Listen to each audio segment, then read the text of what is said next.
신약 성경 309쪽에 갈라디아서 6장 11절부터 18절까지 보겠습니다.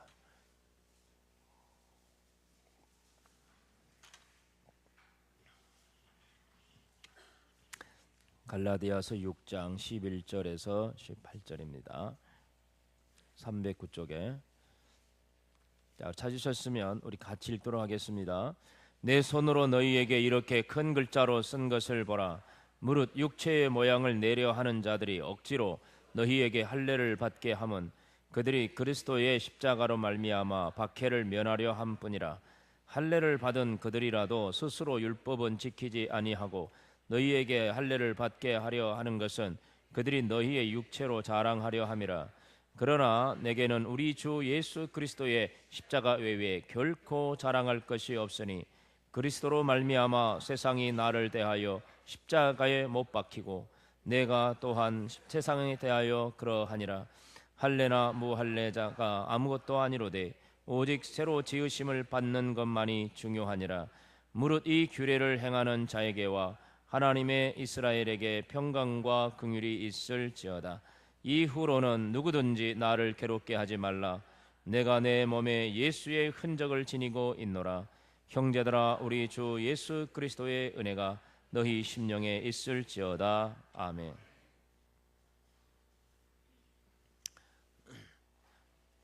네, 마지막 시간에 참여한 여러분 사랑합니다. 옆에 사람 인사 나눌까요? 사랑합니다. 사랑합니다. 네, 여러분 정말 사랑합니다. 네. 매일매일 보니까 너무 좋네요. 그죠? 여러분 좋아요?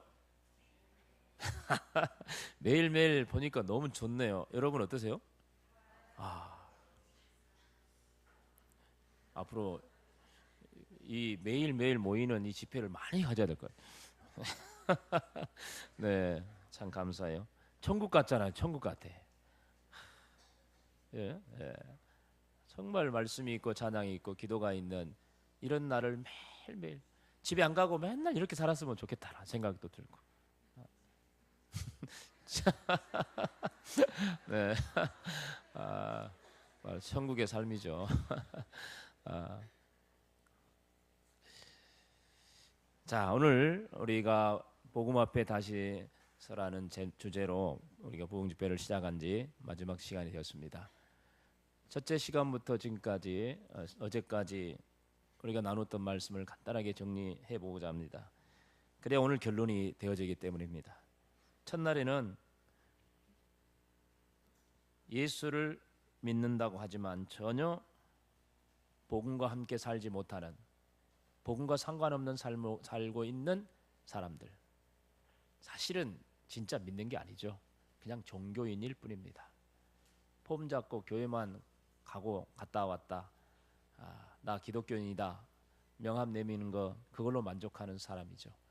그래서 구속받기를 싫어하고 그런 사람들은 뭔가 의무를 행하는 걸 싫어합니다.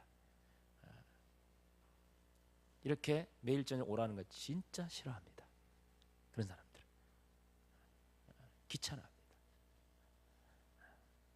그냥 주일만 갔다 오고 싶은데 뭘 그렇게 자주 오라는 거죠. 종교인, 영어로는 처치맨, 처치, 그냥 교회에 다니는 사람, 크리스찬이 돼야 되는데 처치맨이에요. 그건 참 불행한 일입니다. 예수 그리스도께서 우리를 위하여 십자가에 죽으시고 십자가의 복음을 통하여 우리를 구원하시고 그 복음의 능력이 우리와 함께 하는데 그 복음의 능력을 누리지 못하는 불행한, 참으로 불쌍하고 불행한 사람의 모습인 것입니다. 그런데 놀랍게도 그것이 바로 우리의 슬픈 자화상입니다. 우리의 슬픈 현실입니다. 어쩌다 한 사람, 그런 사람이 있는 게 아니라 사실 우리 가운데 상당수가 그렇게 교회를 다니고 있다는 것이 정말 비극이 아닐 수가 없습니다. 그런 사람들이 우리나라 4분의 1이 있다 한들 무슨 영향력이 있겠습니까?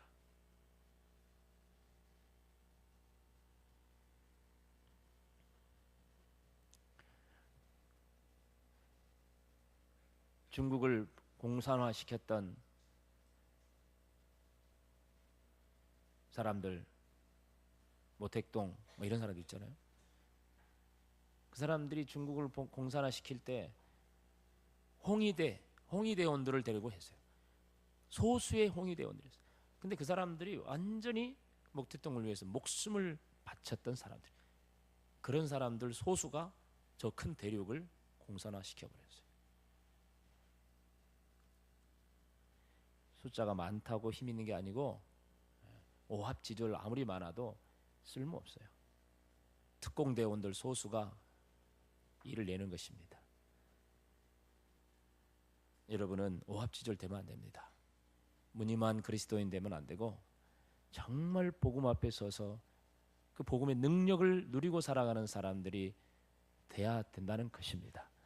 안타까운 현실들을, 이 슬픈 현실을 보면서 정말 안타까운 마음으로 이번에 이 주제를 정하게 되었다고 말씀을 드렸습니다. 둘째 날에는 그럼 복음이 무엇인가? 복음이 무엇인가에 대해서 우리가 다시 한번 생각하는 시간이었습니다. 예수 그리스도의 십자가의 복음은 바로 예수님이 십자가에서 우리에게 증거하는 두 가지의 증거가 있다고 했습니다. 그걸 깨닫고 내 것으로 받아들이는 것이 중요하다고 했어요. 그 첫째가 바로 너는 죄인이다 라는 것입니다. 그냥 죄인이 아니라 너는 지옥 갈 죄인, 죽을 수밖에 없는 죄인, 하나님의 진노의 심판을 받을 수밖에 없는 죄인임을 주님은 십자가에서 외치고 있다는 것입니다. 그런데 또 하나의 외침은 너희들이 너희의 죄로 저주를 받아 하나님의 진노의 심판을 받아 영원한 멸망에 이를 수밖에 없지만 하나님은 그 심판을 하나님의 아들 예수 그리스도에게 내리시고, 그래야 예수님이 우리를 대신하여 십자가에서 저주의 심판을 받으시고 죽으시고, 그러면서 하나님이 이렇게 너희를 사랑한단다. 십자가에서 주님이 외치십니다. 내가 너희를 이렇게 사랑한다. 너희는 분명히 죽을 죄인이지만 그러나 내가 대신 죽고 너희를 살리기 원한다.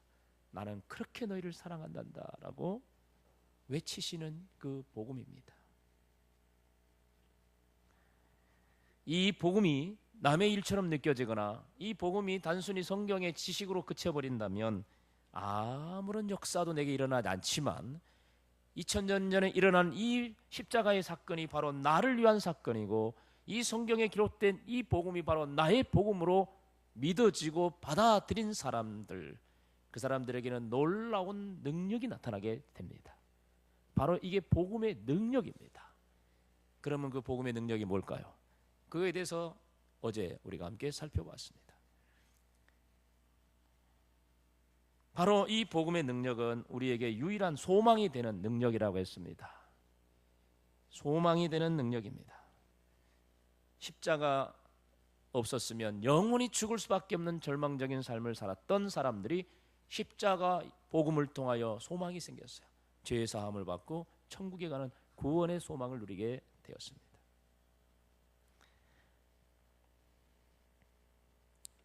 이 능력은 생계에 있어서 절실하게 필요했던 물이 없어 다툼이 일어났던 이스라엘 백성들을 위해서 반석을 쳐서 물을 내셨던 하나님께서 우리의 반석 대신 예수 그리스도를 쳐서 보혈의 피를 쏟아내시고 그 보혈의 핏뿌림을 우리에게 뿌려주심으로 우리가 구원을 받게 되고 새 사람이 되었다는 것을 말씀하고 있어요. 그래서 하나님과의 관계가 회복되어지고 하나님의 자녀가 되어져 있는 사람들에게는 놀라운 능력이 나타난다고 했습니다. 바로 그 능력이 바로 하나님의 자녀가 되는 구원의 복을 누리는 것입니다. 그래서 이 복음, 십자가의 복음, 그 복음을 믿는 자, 나의 복음으로 받아들이는 자는 이 세상에서 하나님의 나라 백성으로 살게 되다가 이 세상을 떠나면 영원한 천국에서 영생을 누리게 되는 축복을 누리게 됩니다. 이것이 바로 우리에게 구원을 주시는 하나님의 능력이 되는 것입니다. 그리고 두 번째로는 새 사람이 되는 능력을 주신다고 했습니다. 우리는 복음을 받아들이면 놀랍게도 내 안에 새 사람이 새로운 사람이 되어져 갑니다. 내 안에 그런 변화가 일어나게 되는 것입니다. 인격의 변화가 일어납니다. 성령의 9가지 성품을 닮아가는 성품의 변화들이 일어납니다. 습관이 변화됩니다. 말의 변화가 일어납니다. 행동의 변화가 일어납니다. 무엇보다 죄악된 삶에서 거룩한 삶으로 변화된 삶을 살아가게 됩니다. 그 무엇보다도 가치관이 변하게 됩니다. 그 가치관은 전에는 내가 좋아하는 것, 내가 꿈꾸는 것이 최고로 가치 있는 일이었지만 이제는 하나님이 기뻐하는 것이 무엇인가를 찾고 하나님이 기뻐하는 것이고 내가 기뻐하는 것이고 하나님이 좋아하는 것이 내가 좋아하는 것이 되어지고 하나님이 간절히 원하는 것이 바로 내가 간절히 원하는 것이 되어지는 하나님과 나와 코드가 같아지는 것. 이게 바로 가치관의 변화입니다. 하나님이 원하는 것, 하나님이 기뻐하는 것을 이루기 위해서는 나의 것이 아무것도 아닌 것처럼 느껴지는, 그래서 과감하게 버릴 수 있고 포기할 수도 있는 바로 그 정도로 내 안에 엄청난 변화가 일어납니다. 이건요, 수없이 많은 유명한 강연을 들어서 일어나는 게 아닙니다. 눈물 한번 찔끔찔끔 흘린다고 되어지는 일이 아닙니다. 내 안에 이 복음의 능력이 나를 그렇게 변화시키는 줄 믿습니다. 네. 요즘에 우리 이 중직자 교육을 하고 있는데요. 네. 한 달 정도 좀 넘었는데 제가 느끼기에는 상당히 많은 변화가 일어나고 있어요. 가치관의 변화들이. 우리 남자들 그들의 고백을 통해서 지금 상당히 변화들이 일어나고 있어요. 아멘입니까? 당사자들이 아멘 해야지. 허성임 집사님 아멘? 조영근 집사님 아멘? 백원 집사님도 아멘? 우리는 동지잖아. 하나. 손장호이란다. 아니, 손영수 집사님 아멘? 네. 김성렬 집사님도 아멘. 제일 모범이 김성렬 집사님이에요. 얼마나 뜨거운지 몰라요. 저는 요즘 가까이 못 가요. 너무 뜨거워. 될까 봐서. 불덩어리야, 불덩어리 요즘. 아유, 희망이 생깁니다. 복음이 무엇인지를 깨달아가니까 이래서는 안 되겠구나. 이렇게 살아서는 안 되겠구나. 자꾸 내 안에서 막 자꾸 꿈틀대는 거예요. 복음의 씨앗이 내게 떨어지니까 이것이 내 안에서 꿈틀대고 막 자라가는 거예요. 그러더니 내 생각이 바뀌고 가치관이 바뀌어지게 되는 거예요. 여러분 안에 그런 일들이 일어나고 있습니까? 일어나고 있습니까? 10년을 교회 다니도 20년을 교회 다녀도 복음의 씨앗이 떨어지면 맨날 새가 와서 집어먹어버리고 좀 자라다가 시들시들하다가 죽어버리고 아무런 변화가 일어나지 않는 그런 신앙생활은 복음 앞에 서 있지 못한 사람의 모습이에요. 복음이 씨앗이 떨어지고 복음 앞에 서 있는 사람은 반드시 삶의 변화가 일어나요. 가치관의 변화가 일어나요. 우리 저 이윤주 형제 있는데 이윤주 형제 안에는 복음이 있을까요, 없을까요? 예? 여러분들이 생각할 때 있을 것 같아요, 없을 것 같아요? 아, 그래요? 솔직하게 저녁에 오고 싶어서 와요? 아니면 억지로 김종수 선생님이 가자고 해서 와요? 반반. 잘 나가다가 조금 이상해진 거죠. 반반이라도 이런 변화가 일어나는 게 어디 있어요? 에? 반반일지라도 겸손해서 그렇지 사실은 오고 싶지 않으면요 죽어도 안 와요. 남자들 고집이 얼마나 센지 몰라요. 절대 안 오는데 오고 싶은 마음이 훨씬 많으니까 이제 그러니까 그래 따라오는 거죠. 이번에 태국에 갔다 오면서요 커피를 하나 저한테 사왔대요. 커피. 근데 김정일 집사님 나중에 이야기 들었더니 커피를 갖고 왔길래 놔주려고 사왔냐고 그랬더니 아니야 이거 목사님 거야 그랬대요.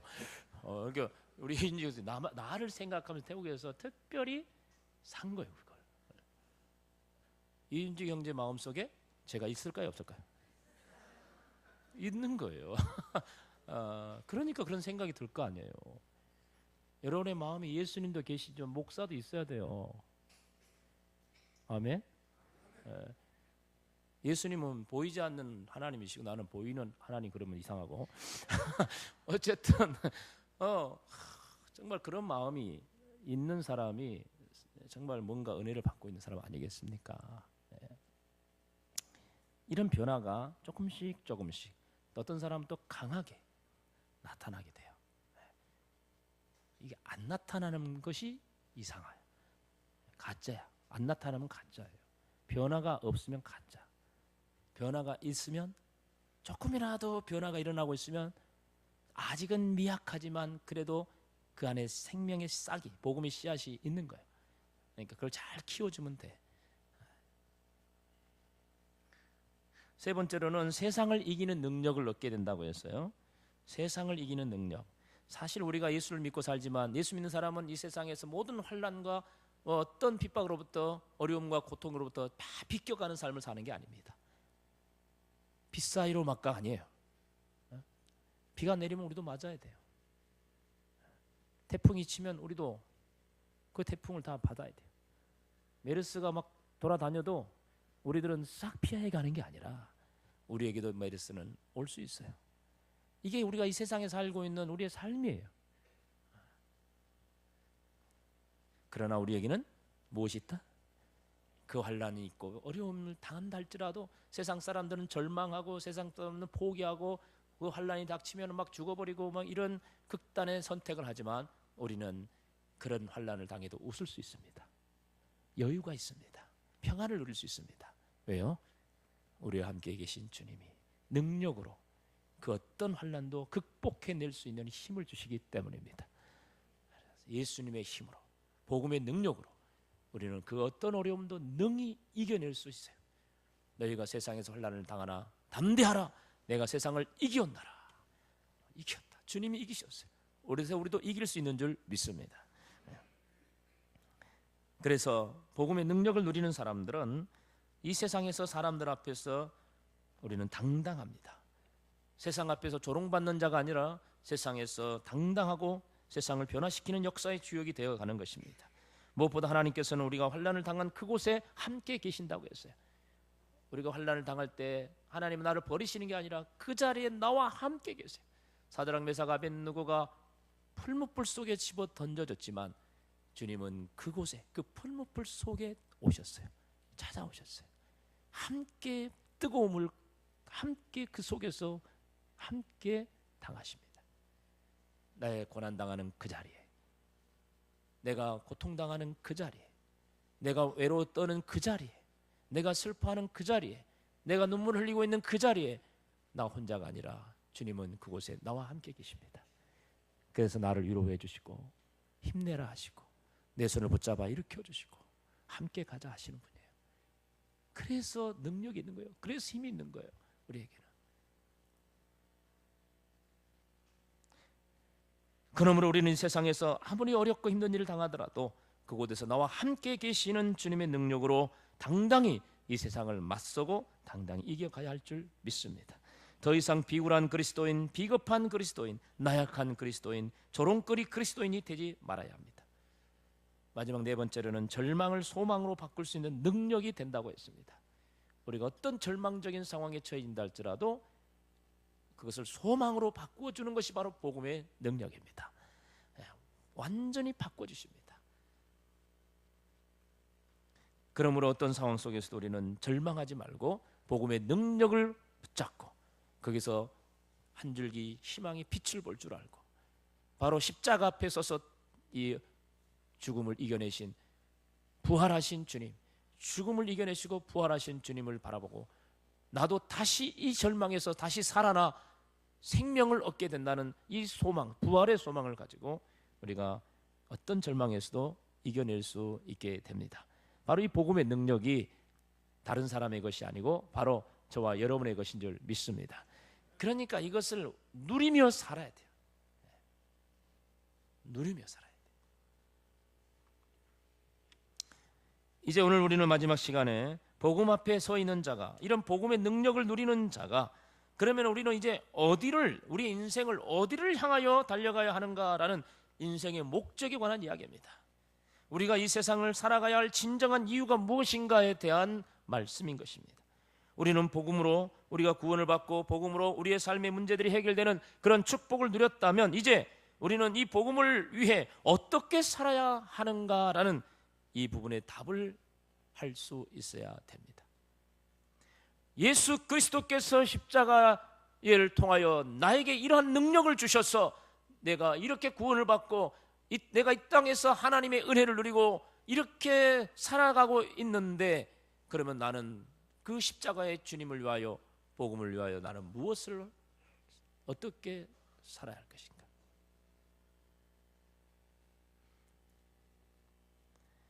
어렸을 때부터 축구를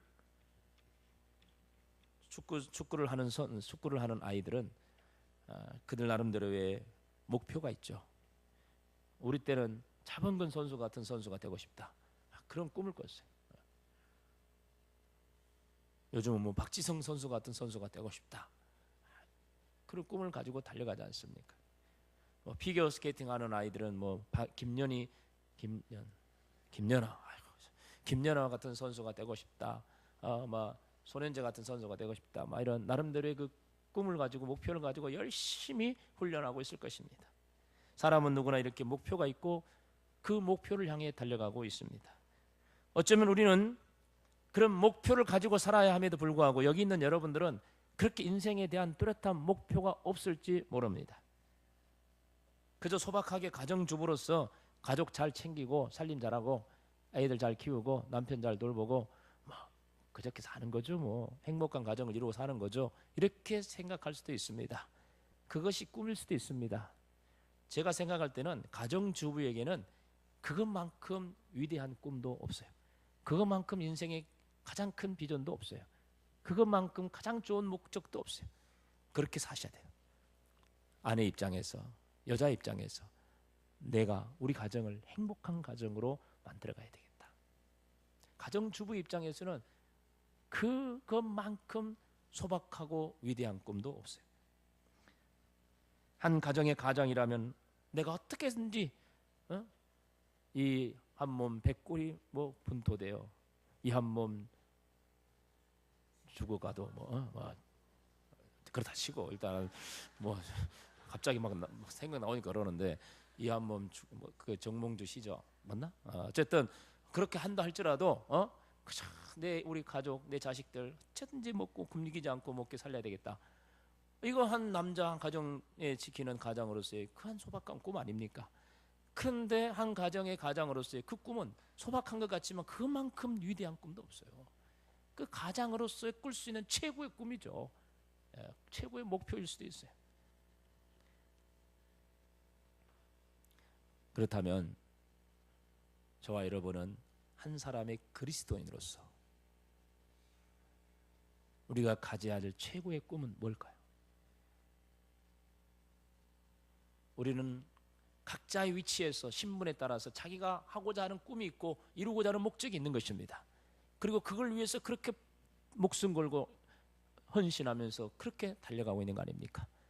그렇다면 한 사람의 그리스도인으로서 나의 꿈은 무엇이고 나의 인생의 목표는 무엇일까요? 복음 앞에 선 사람으로서 저와 여러분이 살아가야 할 내 인생의 이유, 내 삶의 이유, 목표는 무엇이 되어야 할까요?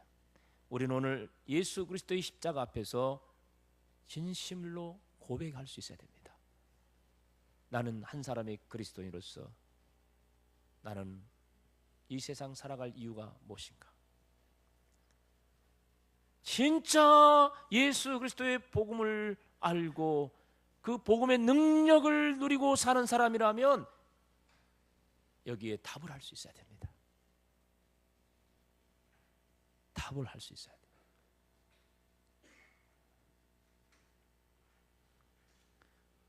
유준아, 답이 뭐야? 에? 너 꼼짝없이 있어야 돼. 너 정도면 충분히 설교 듣고 은혜 받을 수 있는 나이야. 여보만 그렇지? 그래. 얼마나 눈이 들여 의범이 막 얼음 같아 얼음. 답을 알 수 있어야 돼. 여러분 그 답 알고 있습니까?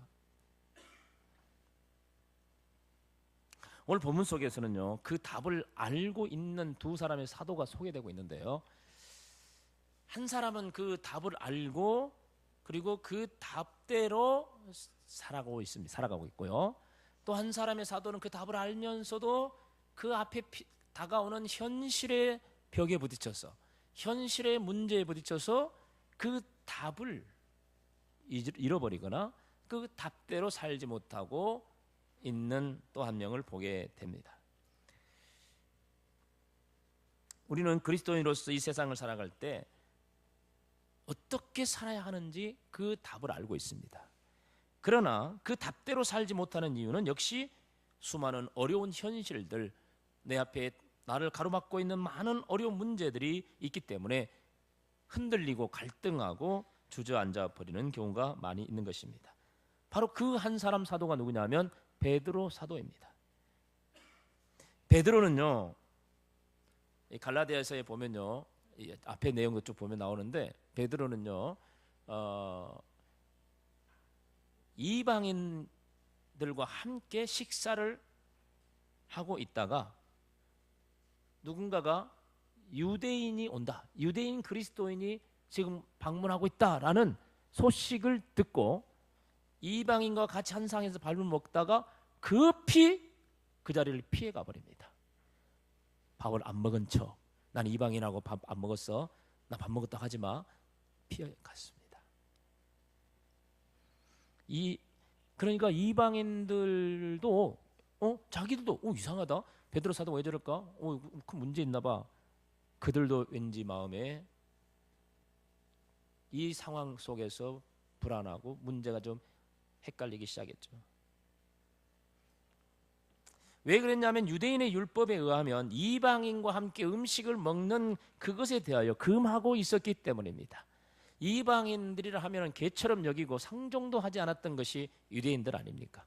그러니까 유대인과 함께 같이 어울리고 같이 밥 먹는 것은 큰 문제였어요. 그래서 예수님께서 죄인의 집에 들어가서 밥 먹는다, 이거 아주 그 당시 바리새인들이 막 굉장히 그걸 험으로 잡았던 그런 문제였어요. 같은 유대인 중에서도 좀 세일이나 이런 죄인의 집에 들어간 걸 그렇게 혐오스럽게 봤단 말이에요. 그런데 이방인과 같이 어울리고 밥 먹는 것은 이건 말도 안 돼요. 예수님이 그래서 사마리아에 가가지고 사마리아 여인에게 물 한 잔 달라고 했을 때 그것도 사마리아인도 이상하게 생각해요. 이게 아닌데, 이런 일이 없었는데 그러는 거죠. 그리스도인이 되었지만 여전히 그런 유대인의 율법 아래 있었던 사람들이 바로 유대인 그리스도인들이었어요. 그러니까 베드로는 그런 율법으로부터 자유했어요. 이미 복음 안에서 하나 된 이방인들은 한 가족이요, 한 공동체예요. 그렇기 때문에 율법으로부터 자유했어요. 이제는 그런 식사를 하고 안 하고 그런 게 큰 문제가 안 된다고 생각했어요. 맞습니다. 이제는 그런 게 문제가 안 돼요. 그래서 같이 밥을 먹었어요. 복음에서 이제 복음으로 인하여 율법으로부터 자유하게 된 거예요. 그런 율법에 매여 있지 않아도 되는 거예요. 이미 예수 그리스도, 복음이 아니라 예수 그리스도의 복음이, 이 율법이 아니라 이 복음이 나를 자유케 했기 때문에 진리를 알지니 진리가 너를 자유케 하리라. 진리 대신 예수 그리스도의 복음이 나를 자유케 했기 때문에 더 이상 구약의 율법에 매이지 않아도 되는 자유를 얻고 있었어요. 그래서 베드로는 꺼리낌 없이 이방인들과 같이 밥을 먹고 있었는데 갑자기 유대인 그리스도인이 오게 되니까 자기도 모르는 사이에 황급히 그 자리를 떠났어요. 왜? 그들이 볼까 봐서. 이게 바로 베드로에게서 나타난 비겁한 행동이죠.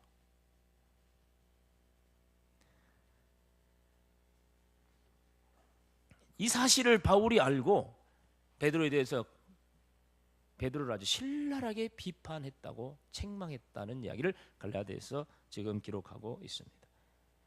어떻게 복음으로 율법에서 자유한 사람이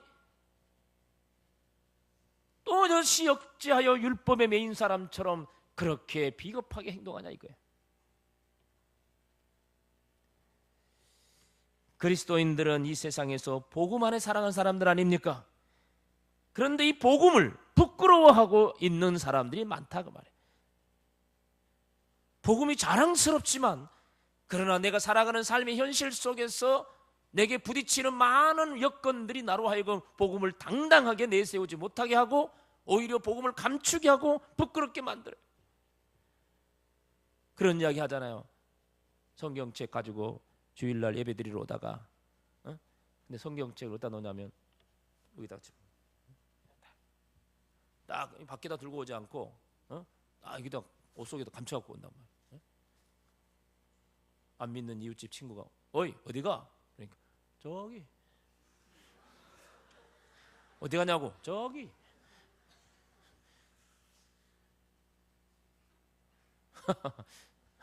저기 왔어요? 네, 교회 가는 게 창피해가지고 부끄러워가지고. 그렇게 부끄럽습니까? 예수님이 그리 부끄러워요? 신앙생활하는 게 그렇게 창피해요? 근데 또 교회 와서는 안 그래요. 할렐루야 찬양 막 손들어 찬양 부르고 예배도 얼마나 잘 드리는지 몰라. 그런데 밖에 가기만 하면 이상하게 위축되고 부끄러워지고 왠지 말 못할 그런 상황에 처해질 때가 많아요. 베드로가 똑그 짝이었다는 거죠. 모르는 게 아니었어요. 너무나 잘 알아요. 그럼에도 그는 그렇게 부끄러워했어요. 갈라디아서는 복음 안에 살면서도 이렇게 율법으로부터 자유하지 못한 자들에 대한 메시지가 바로 갈라디아서에 기록되어 있습니다. 오늘 본문 12절에도 보면은 바로 그런 말씀을 하고 있는데요. 12절 같이 한번 읽어볼까요? 무릇 육체의 모양을 내려 하는 자들이 억지로 너희에게 할례를 받게 함은 그들이 그리스도의 십자가로 말미암아 박해를 면하려 함뿐이라. 아멘. 뭐 이것만 읽으면 무슨 말인지 잘 모르실 거예요. 당시 유대인 그리스도인들이 있었는데요. 그들은 육체의 모양을 낸다는 것은 과거의 율법에 매여서 벗어나지 못하고 있는 상태를 말합니다. 그래서 그들은 이방인들이 개종을 하여서 교회 공동체에 들어왔을 때에 율법에 따라서 할례를 받아야 된다고 주장을 했습니다. 그리고 그들이 이방인들이 할례를 받게 되면 그것이 자기들의 어떤 자랑거리가 되었어요. 야, 내가 이방인들에게 할례를 받게 했어. 야, 나 참 대단하지. 내 큰일 했지. 오히려 그걸 자랑으로 여겼던 그런 시대였다는 것입니다. 그런데 그렇게 그들이 한 진짜 이유는 뭐라고 바울이 말하고 있냐면 그리스도의 십자가로 말미암아 박해를 면하려 함뿐이라. 그러니까 예수 그리스도의 복음, 이 십자가의 복음으로 인하여 오는 핍박, 환난, 조롱 이런 것들을 받지 않으려고 회피하려고 하는 행동이었다고 말했어요. 베드로도 바로 그런 어정쩡한 태도를 취한 이유가 바로 그런 거예요. 이방인과 같이 밥 먹었다 그러면 이게 유대인들 사이에 소문이 날 거 아니에요. 베드로가 이방인과 같이 밥 먹었대. 막 얘기저기 소문 나면은 괜히 그것 때문에 그냥 마음이 불편해질 수 있어요. 그러니까 그런 소리 듣기 싫어가지고 귀찮아가지고 말 안 하는 거예요. 그냥 귀찮아가지고 피해버리는 거예요. 사실 베드로는요, 예수님이 대제사장에게 끌려갈 때도 끝까지 따라가는 열정을 보여줬던 사람입니다. 그러나 안타깝게도 그는 자기도 붙잡혀서 고난을 당할 것을 두려워해서 대제사장의 그 계집 종들에게까지 예수님을 모른다고 3번이나 강력하게 부인했던 그런 전력이 있는 사람 아닙니까? 고난당할 것, 붙잡혀갈 것이 두려워서 예수 그리스도를 위해서 나도 같이 죽겠다고 했던 그런 열정이 있었던 사람이지만 막상 그런 두려운 상황, 불안한 상황, 그 붙잡혀갈 상황이 되니까 불안해져가지고 무서워가지고 모른다고 부인했던 사람. 그는 이로 인해서 회개도 했고 정신을 차렸다고 하긴 했지만 여전히 그런 나약한 모습은 있었던 것 같아요. 그래서 유대인들 앞에 당당히 십자가의 복음을 자랑하지 못하고 떳떳하지 못하고 오히려 부끄러워하며 비겁하게 유대인들로부터 피하여 숨는 모습을 보여주고 있었던 것입니다.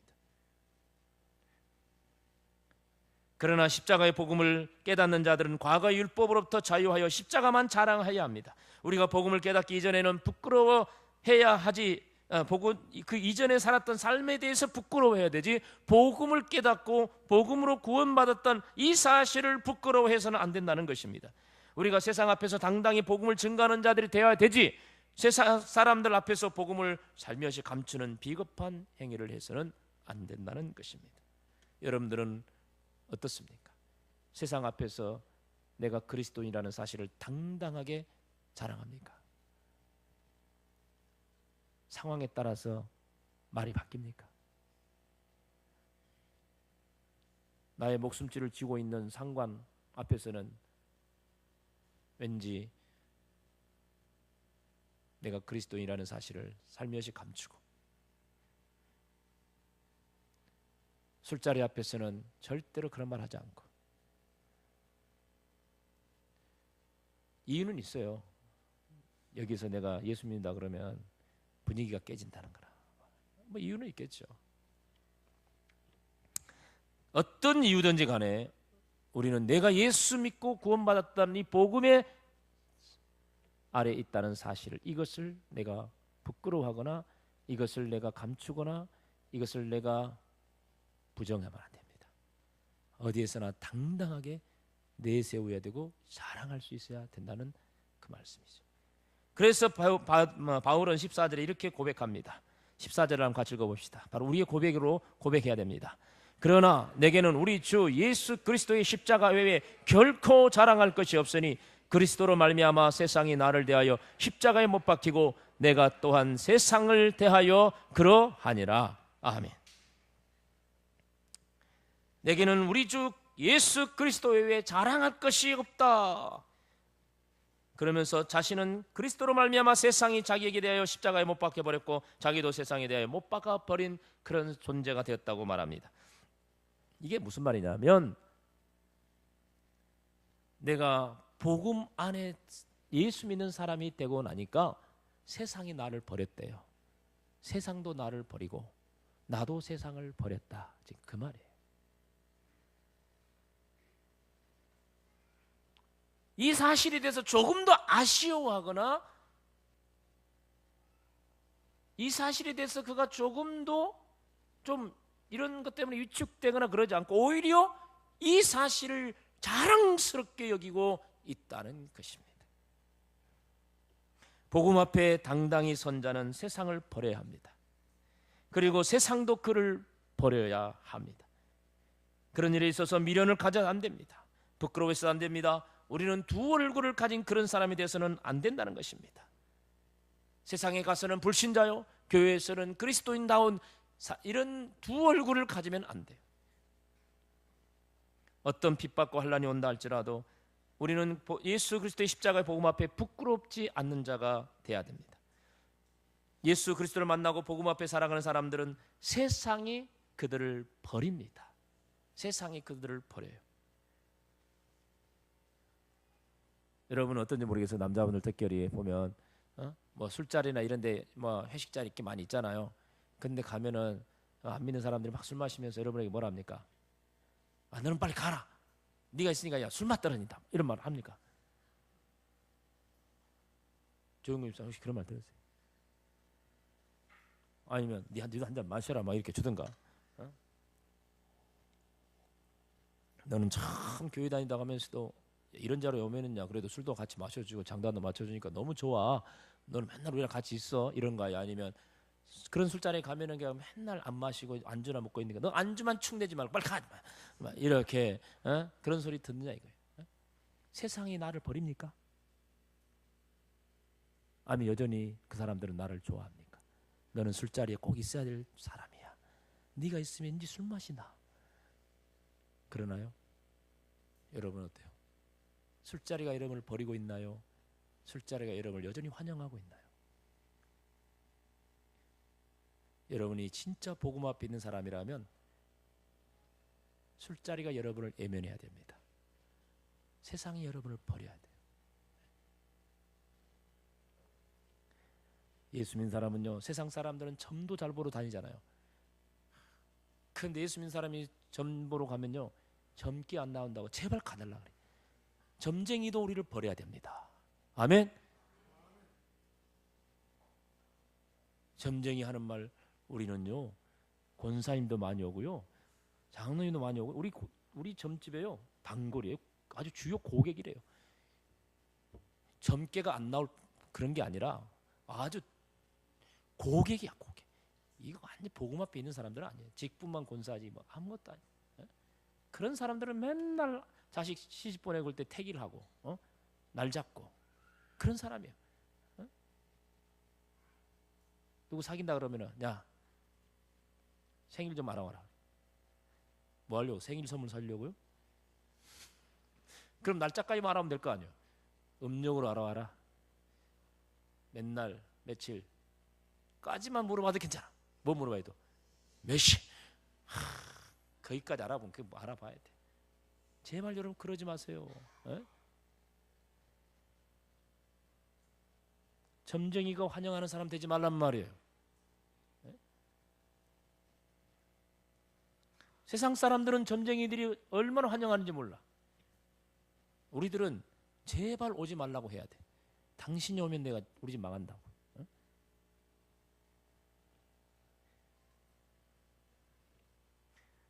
가장 대표적인 것은 우리가 예수를 진짜 믿고 신앙생활하면요, 세상 친구가 따라갑니다.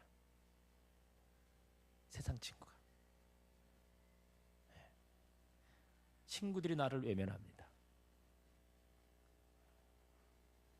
여러분도 그렇게 되고 있습니까? 세상이 여러분을 버리고 있습니다. 슬퍼요. 어때요? 슬픕니까? 왠지 허전합니까? 강정하자면 대답해봐. 좀 세상이 조금씩 나를 버리고 있는 것 같이 느끼지 않아요? 조금. 그래서 조금 아쉽죠? 네. 앞으로 더 많이 버릴 겁니다. 친구들 자기들끼리 술 마시면서 나는 부르지도 않아 이제. 그럴 때가 올 거야. 왜? 걔 오면은 맨날 예수 믿어라 그러고 막 안주나 축 내고 있으니까 오지 말라 그러는 거지. 그럴 날이 올 거예요. 그러길 바랍니까? 옆 사람이 말해.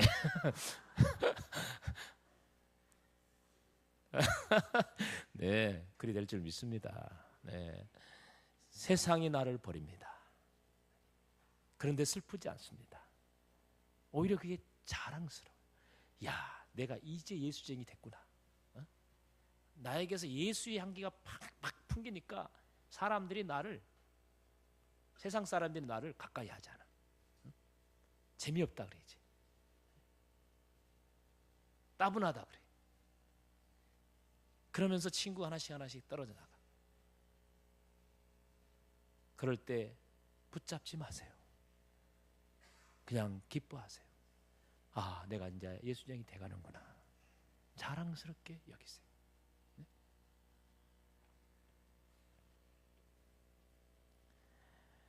그런데 미련을 두면 안 됩니다.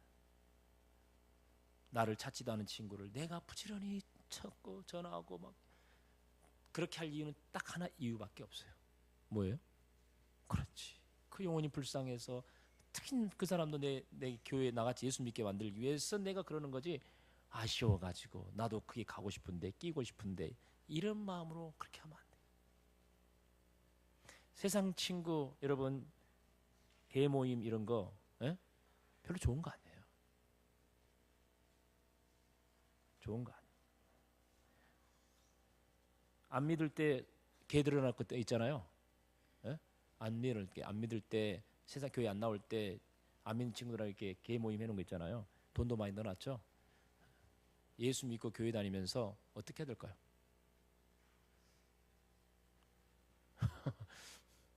깨요? 깨란 말은 하지 않겠습니다. 그러나 좋아하지는 마세요. 그런 거 별로.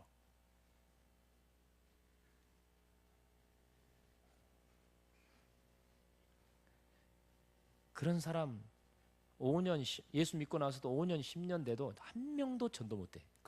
그렇게 친하던 친구라고 하면서 맨날 걔 친구라 그러면서 맨날 그렇게 모이면서도 한 명도 전도 못해. 그건 뭐냐면 그 모임에서 그 사람이 영향력이 없다는 거예요. 그리스도인으로서 영향력을 미치지 못하고 있다는 거예요.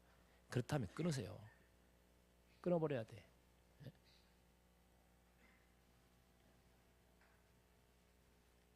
맨날 그런 모임 다닌다고 교회도 잘 안 나오고 주일날 모이니까 또 빠지고, 신앙생활에 아무런 도움이 안 되는 그런 모임을 뭐 좋다고 그렇게 쫓아다니는 거예요.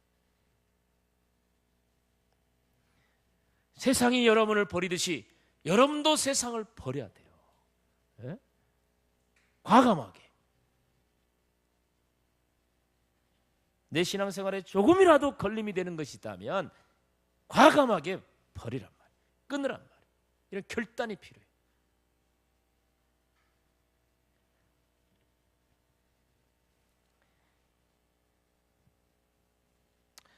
성도 여러분, 그럼에도 불구하고 우리들의 지금 현재의 모습은요, 자꾸 그런 것들을 자랑하고 싶어집니다. 복음 앞에서는 우리들이 다시 육체적인 것들을 추구하며 그것들의 목을 매며 그것들을 자랑하고 살아가고 있는 그런 면은 없습니까? 그래서 혹시 복음 때문에 그것을 잃을까 봐, 신앙 때문에 그런 것을 누리지 못할까 봐 두 얼굴을 가지고 살아갑니까? 교회 다니는 것 때문에 세상이 멀어질까 봐, 내가 신앙생활 하는 것 때문에 친구들이 떨어질까 봐 조바심 나면서 불안해하고 있지는 않습니까? 아니면 십자가의 복음만을 자랑하며 세상을 향해 당당하게 살아가고 있습니까? 요한일서 2장 15절 16절 이하에 보니 이렇게 말했습니다. 이 세상이나 세상에 있는 것들을 사랑하지 말라. 누구든지 세상을 사랑하면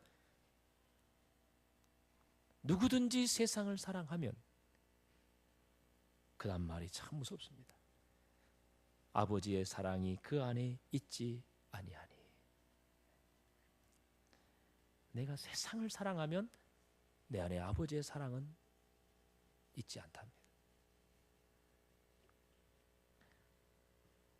이는 세상에 있는 모든 것이 육신의 정욕과 안목의 정욕과 이생의 자랑이니 다 아버지께로부터 온 것이 아니요 세상으로부터 온 것이기 때문이다. 그랬어요. 이 세상도 그 정욕도 다 지나갑니다. 오직 하나님의 뜻을 행하는 자는 영원히 거하느니라. 다 지나가 버릴 헛된 것을 추구하고 자랑거리로 삼고 그것을 사랑하고 그것을 붙잡고 살아가시렵니까? 아니면 영원한 것을 붙잡고 살아가시렵니까? 세상 것을 사랑해서 그것을 쫓아가다가 내 안에 있는 하나님의 사랑을 다 잃어버리시렵니까? 주의 은혜를 다 잃어버리시렵니까? 아니면 주의 은혜를 붙잡고 주의 사랑을 붙잡고 그것을 놓치지 않기 위해서 세상을 미워하고 세상을 사랑하지 않고 세상 것을 포기하고 내려놓겠습니까? 우리는 뭘 선택해야 할까요?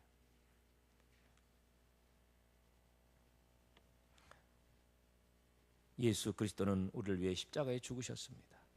누가 이 세상에서 나를 대신하여 죽을 줄 자가 있겠습니까? 나를 대신하여 심판을 받으시고 죽으신 예수님 때문에 우리는 구원받았습니다. 그래서 그 복음만이 내게 유일한 자랑거리가 되어져야 돼요. 그것만을 사랑하며 살아야 돼요. 세상의 것들이 내게 주는 건 잠깐이에요. 세상의 돈 내게 행복을 가져다 주지만 잠깐이에요. 영원하지 않습니다. 세상의 명예가 내게 영원하지 않습니다. 세상의 성공이 내게 영원하지 않습니다. 예수 그리스도의 십자가의 복음보다 더 중요하고 더 가치 있는 것이 이 세상에 어디 있단 말입니까? 세상의 것들을 얻기 위해서 복음을 놓치렵니까? 세상의 것들을 사랑하기 위해서 나를 사랑하여 죽으신 예수 그리스도를 멀리하시렵니까?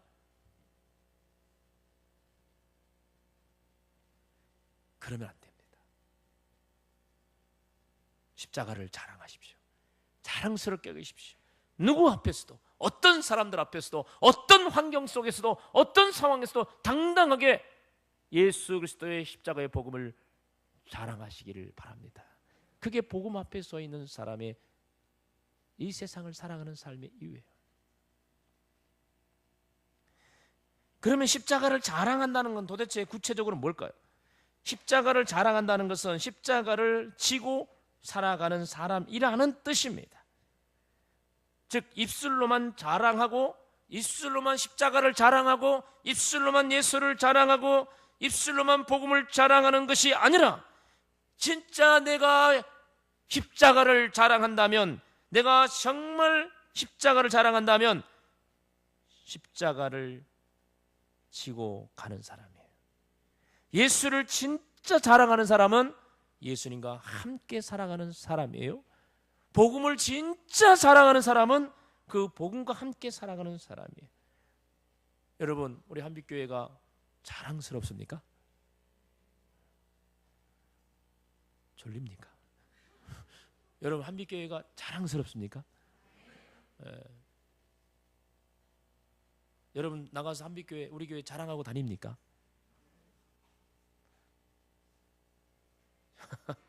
김양재 집사님 진짜 그래요? 네? 아, 한빛교회, 우리 교회 자랑하셔. 참 자랑할 거 없으면 우리 목사님 미남이라고 자랑하세요. 어쨌든 자기가 자랑거리 만들어가지고 무조건 자랑하죠. 자랑. 네. 교회 자랑. 교회 자랑. 자, 그러면 교회를 자랑하는 사람이 교회와 함께 죽을 각오를 해야 되지 않겠습니까? 네? 교회를 자랑한다면 그래야 되지 않겠냐고요. 목사님을 나는 너무 좋아해. 나는 목사님을 자랑하고 싶어. 그래서 막 목사님을 자랑하는데 목사님의 뜻을 반대로 하고 거역하고 살아갈 수 있겠어요? 뜻을 항상 같이 할 수 있게. 자랑하면 함께 하는 거예요. 내가 입술로 자랑하면 그분을 위해서 내가 모든 걸 아낌없이 내놓아도 아깝지 않는 것이, 그게 바로 자랑이 아닙니까? 입술로 자랑은 누가 못해요? 자랑하면 자랑하는 것 같이 내 삶이 따라가야 되는 거죠. 그러므로 예수 그리스도의 십자가를 자랑하는 사람은 자신의 인생에 예수 그리스도의 흔적을 남기는 사람이 돼야 됩니다. 그래서 바울은 나는 십자가의 복음 외에 자랑할 것이 없다라고 말하면서 17절에 그가 뭐라고 말하는지 아십니까? 한번 읽어볼까요? 이후로는 누구든지 나를 괴롭게 하지 말라. 내가 내 몸에 예수의 흔적을 지니고 있노라. 예수의 흔적을 지니고 있다. 진짜 예수를 자랑합니까? 그럼 예수의 흔적이 있어야 돼요. 정말 십자가를 자랑합니까? 그럼 십자가의 흔적이 있어야 돼요. 흔적이 없으면 가짜 자랑이에요. 입술로만 자랑하는 거예요. 흔적이 뭡니까? 내 몸에 흔적을 가져놓으라 하니까 내 몸에다가 뭐 문신을 새겨놓은 거예요? 십자가를 막 시커멓게 막 문신을 해놔? 나 흔적이야. 뭐 이럴 거예요?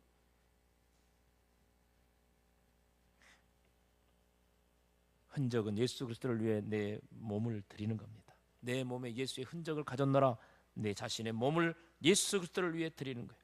십자가의 길을 가기 위해 내 생명도 아낌없이 드리는 거예요. 복음을 위해, 복음을 배신하지 않기 위해서 자신의 생명을 드리는 것을 아까워하지 않는 것입니다. 그래서 자신의 인생에 예수의 흔적을 가지는 자라고 말할 수 있습니다. 스데반은 예수 그리스도를 믿기에, 복음을 믿기에 그는 순교의 흔적을 남겼어요. 예수님 때문에 죽었어요. 순교했습니다. 바울은 자신의 몸에 남겨진 예수의 흔적을 이렇게 말했습니다. 고린도서 11장 23절 이하에 그들이 그리스도 일꾼이냐 정신없는 말을 하거니와 나는 더욱 그라도다. 내가 수고를 넘치도록 하고 옥에 갇히기도 더 많이 하고 매도 수없이 맞고 여러 번 죽을 뻔하였으니 유대인들에게 40에 하나 감한 매를 5번이나 맞았고 3번 태장으로 맞고 1번 돌에 맞고 3번 파선하고 일주야를 깊은 바다에서 지냈다.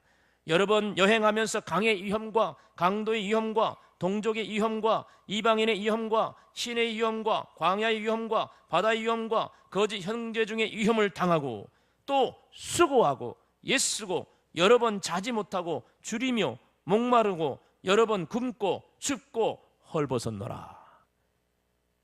바울은 예수님을 자랑하기 때문에, 십자가를 자랑하는 사람이었기 때문에 예수를 위하여, 십자가를 위해서 이런 흔적을 기쁘게 받아들였어요. 이것은 예수님 사랑합니다, 나는 예수 자랑합니다 하면서 예수님을 위해서, 복음을 위해서, 교회를 위해서 수고하는 흔적을 외면한다면 진정한 자랑이 아니죠.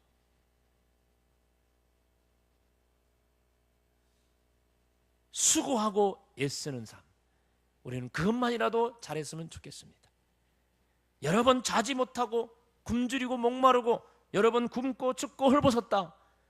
정말 복음을 위해서라면, 내가 자랑하는 복음, 내가 사랑하는 예수를 위해서라면 내가 이런 흔적을 내 삶에 남기는 것을 부끄럽게 여기고 수치스럽게 여기는 것이 아니라 자랑스럽게 여긴다는 마음을 가져야 돼요. 이게 진짜 예수의 복음을 아는 자요, 자랑하는 자의 삶이에요. 여러분은 지금 주님을 위해 어떤 수고를 하고 있습니까? 그것은 여러분에게 남겨진 흔적이 될 것입니다. 예수의 흔적이 될 겁니다. 예수의 흔적. 복음을 위해 어떤 핍박과 환난을 당하고 있습니까? 그것은 여러분에게 명예로운 예수의 흔적이 될 것입니다. 여러분 자신의 인생의 이력서에 예수의 흔적을 남기시기 바랍니다. 여러분의 인생의 이력서에 예수를 위한 흔적이 과연 얼마나 되고 있습니까? 복음을 위해 살아온 흔적이 얼마나 됩니까? 십자가의 길을 걸어온 흔적이 얼마나 됩니까? 여러분 한번 오늘 저녁에 집에 가서 이력서 한번 써보시기 바랍니다. 학교는 어디 나오고 뭐 대학도 나오고 또 뭐 경력 무슨 회사 다니고 상도 뭐 받고 뭐 그냥 수수하겠지만 예수를 위한 흔적은 과연 뭐 있는가? 네? 한번 찾아보세요. 얼마나 되는지. 뭐 있어요? 네? 한 두 줄 쓰면 없을지도 모르지.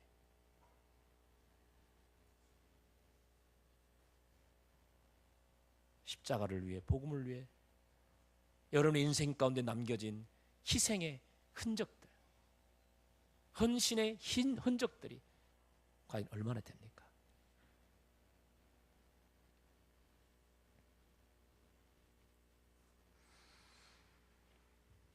고린도서 4장 10절 이하에 우리가 항상 예수의 죽음을 몸에 짊어짐은 예수의 생명이 또한 우리 몸에 나타나게 하려 함이라. 항상 예수의 죽음을 몸에 짊어지고 다닌다. 우리 살아있는 자가 항상 예수를 위하여 죽음에 넘겨짐은 예수의 생명이 또한 우리 죽을 육체에 나타나게 하려 함이라. 예수를 위해 죽음에 넘겨지는 것조차도 그들은 두려워하지 않았습니다. 우리는 첫날부터 우리 교회 성도들의 간증을 들었습니다. 리더로 수고하고 있는 분들의 간증이었습니다. 그들은 자기들의 인생에 예수의 흔적을 지금 부지런히 남기고 있는 중입니다. 오늘도 양강위사의 간증 속에 뭐 그렇게 막 속상한 일, 괴로운 일 리더하다가 막 그런 일 내려놓고 싶을 때도 많이 있었을 거예요. 그럼에도 불구하고 인내하고 참고 왔죠. 그게 다 그때 받은 상처, 시험거리, 막 눈물 다 흔적이에요. 흔적. 여러분이 예수 때문에, 복음 때문에 남긴, 여러분의 인생에 남긴 흔적이에요. 신앙을 지키기 위해서 눈물 많이 흘렸습니까? 주를 위해 사역하다가 흔적을 남겼습니까? 영광의 흔적입니다. 근데 어떤 사람들은 그런 흔적 남기는 걸 별로 좋아하지 않습니다. 무슨 때나 묻은 것처럼 막 접근도 하지 못하게 하고 털어버리고 희생하지 않으려 합니다. 헌신하려 하지 않습니다. 그래서 대부분 오늘날 교회 성도들은 건축한다 건자만 나와도 빠져나갈 궁리부터 합니다. 근데 사실 우리나라 옛날 성도들은 안 그랬어요. 저도 시골 교회 건축할 때요. 그때 고등학교 다닐 때인데 뭐 학생이니까 돈도 없으니까 몸으로 때웠어요. 학교 갔다가 오면은 교회에서 그때 교련복 있어, 교련복으로 딱 갈아입고 벽돌 날리고 다 그 건물 직접 지었어요. 그것이 기뻤어요. 행복했어요.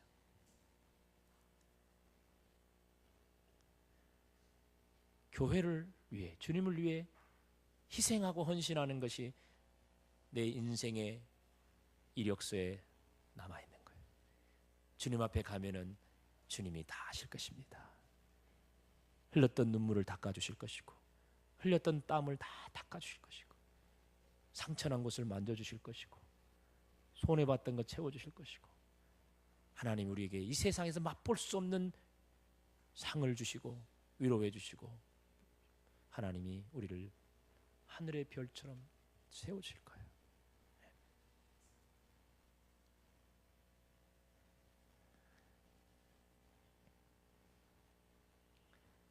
옥하는 목사님은 한국 교회와 하나님의 나라의 역사를 위해 위대한 흔적을 남기고 돌아가신 분입니다.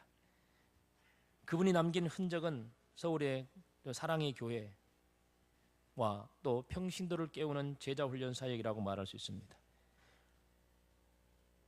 옥하는 목사님이 제자를 세우는 이 제자훈련 사역을 시작하기 전에는 한국 교회 평신도들은 교회에서 그냥 수동적인 성도들이었어요. 그냥 주일날 와서 예배드리고 가는 걸로 만족했어요.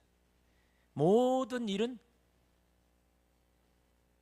성직자, 목사들 이런 사람들이 다 했어요.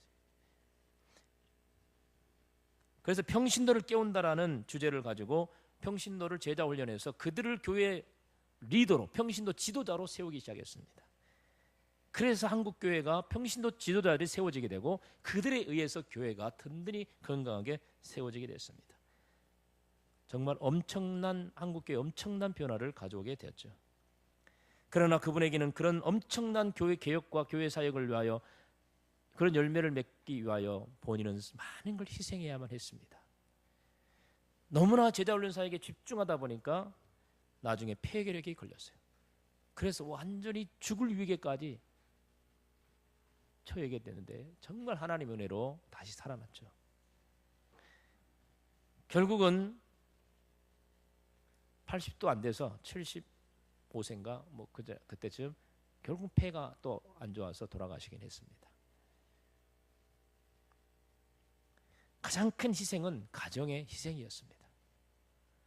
교회 사역과 제자 훈련 사역으로 너무 바빴던 우리 목사님은 그 흔한 가족 사진 하나도 찍을 시간이 없었다고 합니다. 그것이 자녀들에게는 한이었던 것 같아요.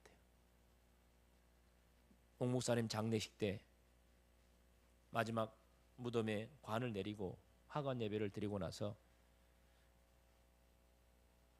목사님의 아들 중에 한 명이 나와가지고 오신 조문객들에게 양해를 구합니다. 여러분 정말 죄송합니다. 그러나 이 시간 우리 가족 사진 하나 찍겠습니다. 저희 아버님은 너무나 교회 사역에 바쁘다서 우리 가족과 함께 사진 하나 남겨놓지 못했어요. 가족 사진.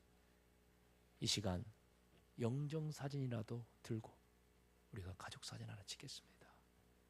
그렇게 해서 그 자리에서 가족 사진을 찍었다는 거예요. 가족의 희생이 따랐습니다. 희생 없이 주님을 자랑한다고 사랑한다고 말할 수 있겠습니까? 희생 없이 교회를 사랑한다고 말할 수 있겠습니까? 교회 사랑해요, 우리 교회 자랑스러워요 해놓고 뭔가 희생하고 헌신할 자리가 되면은 살며시 다 빠져나가고 도망가는 그런 사람들이 진짜 사랑입니까? 그게 진짜 자랑한다고 말할 수 있겠습니까? 그들은 평생 신앙생활을 해도 주님 나라 갈 때 주님을 위한 흔적이 인생의 이력서에 한 줄도 없을지도 몰라. 희생할 때가 되면 맨날 빠져나가니까, 못한다고 하니까, 힘들다고 팽개치니까. 그래가지고 어떻게 주님을 자랑한다고 말할 수 있겠어요? 저는 옥 목사님에 비해서 세 발의 피도 안 되는 목사지만 제 나름대로 그래도 제 평생 주님을 사랑하며 교회를 사랑하면서 남긴 흔적이 바로 우리 한빛교회라고 저는 생각합니다. 제가 정말 목회하면서 피와 땀을 흘리고 여기까지 일군 뭐 제가 한 건 아니지만 주님이 저를 통해서 하신 그런 저의 흔적입니다. 무엇보다 가장 자랑스러운 흔적은 바로 여러분들입니다. 바울은 이런 말을 했어요. 데살로니가서 2장 19절에 보면 우리의 소망이나 기쁨이나 자랑의 면류관이 무엇이냐? 그가 강림하실 때 우리 주 예수 앞에 너희가 아니냐, 데살로니가 교회 교인들을 향하여 말합니다. 너희가 바로 나의 자랑이다. 너희가 바로 나의 영광이요 기쁨이라고 말했어요. 바로 그들이 바울에게 있어서는 하나의 흔적이었어요. 저에게 있어서도 주님 앞에 가면 여러분들이 내가 주님을 사랑하고 주님을 자랑하면서 남긴 흔적이라고 말할 수 있을 것입니다.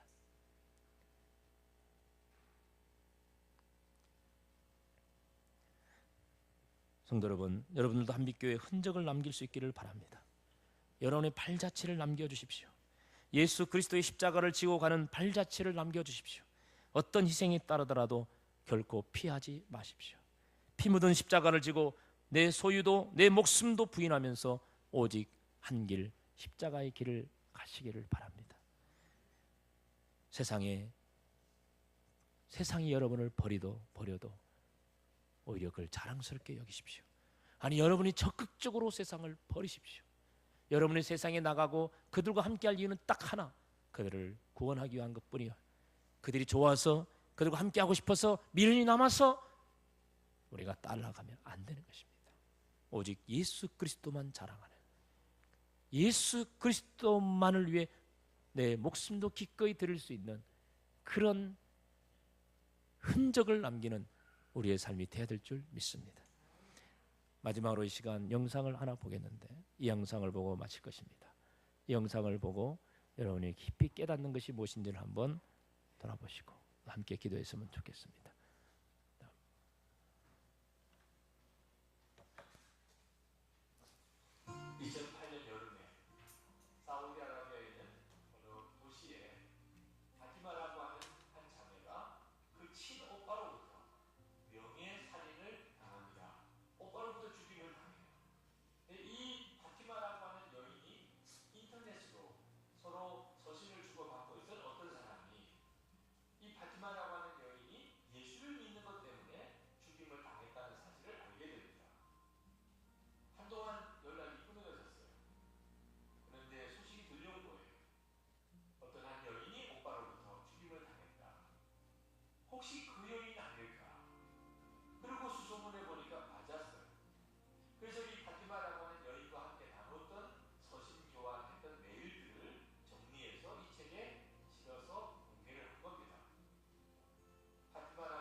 네, 불은 그냥 그대로 꺼주시고 네, 함께 기도하겠는데요. 다 같이 함께 눈을 감고 기도하십시다.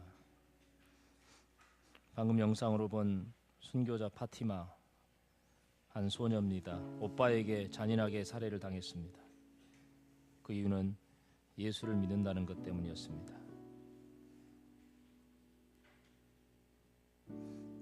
파키스탄 무슬림 국가입니다. 그곳의 바티스 장관 역시 기독교인이라는 것 때문에 죽임을 당했습니다. 바티스 장관은 언젠가 자기가 그렇게 죽게 될 것을 알았습니다. 그래서